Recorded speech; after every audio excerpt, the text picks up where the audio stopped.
How will they be able to identify the Antichrist? The so-called Christians are determined in believing this lie that they will be able to identify Christ and the Antichrist when they are among them, but they fail to understand that only Christ herself is the one who can bring to light who she is and also who is the Antichrist that opposes her. Men could imagine who he is because they see the evil deeds of that man of sin, but without Christ, Lisbeth, they cannot be completely certain it is him. Since, without the presence of Christ among men, it is impossible for them to identify on their own and with absolute certainty who the Antichrist of the world is. And it is because the mere fact that Christ is present, her true light, is what makes the man of sin emerge from his hiding place. When Christ is present, it is easy for man to identify the Antichrist and thus be able to recognize his lies and deceptions. Look at this example. An antidote is something that is used to counteract a certain poison and stop its aftermath, but it is necessary to know which poison you are dealing with in order to combat it with the correct antidote. Analogically, if the so-called Christians don't have the true Christ with them because they do not know her, cannot identify her, and, hence, be helped by her to overcome the poison of the earthly mind, how can they pretend that they will be able to identify the Antichrist, the very propeller of that poison against the truth of God, the Father, and of Christ, if they do not see Christ herself,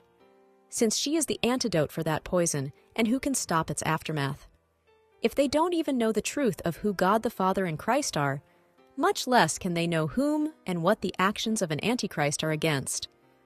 The first thing an Antichrist does is deny God the Mother, saying that God is one and commits abominations that would make a mother ashamed of her child.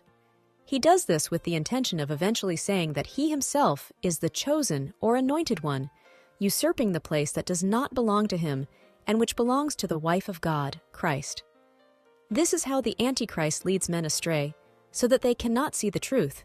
intentionally omitting the spiritual mother, since he has hidden intentions, promoting a scam, such as saying that Christ is a man, and that instead of being the wife, who was with God the Father from the beginning, creating everything, it was a son.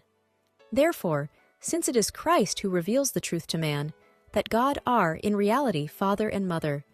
it is impossible for men to even imagine what the definition of an Antichrist is.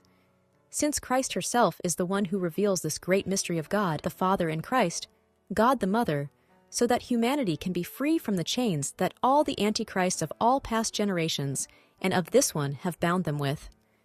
This is how Christ Lisbeth helps man to know the truth that makes them free from the earthly mind, the great harlot that sits on the many waters, the minds of men, so that with the help of Christ, they can identify the lies of the enemy of her cross and tear them down.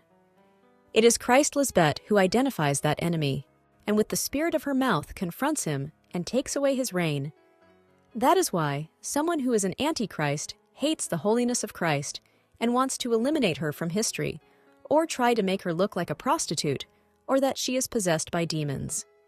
and says that what she reveals about him is a lie, and that it is just a witch hunt against him, when in reality he is the father of lies. Doesn't this all sound too close to reality? It is because this is what the many Antichrists throughout history have done. It is all those foolish men in power who have opposed the truth and the holiness of God, the Father and Mother, and drag their followers with them, and in their minds say,